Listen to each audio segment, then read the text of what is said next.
selja taga toimumas järjekordne lastevanemate turniirimäng, juba saanud traditsiooniks, iga aasta seda korraldame, et pakkuda ka lastevanematele võimalust mängida. Igapäevaselt nad ju oma lapsi toetavad, trenni toovad, kuid täna on nende kord.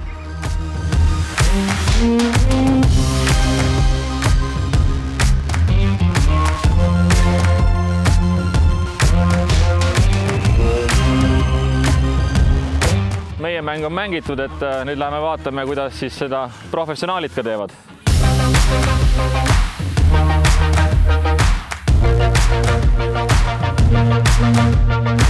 Lastevanema turniiri võitis ära treener Ander Paavuti ja Ranet Ristikivi treeninggrupp. Seega aplaus neile! Siit tuleb veel kaasa! Ja 3-3 tablool! Kõik! Pärnu Vaprus tuleb kaotusseisust välja.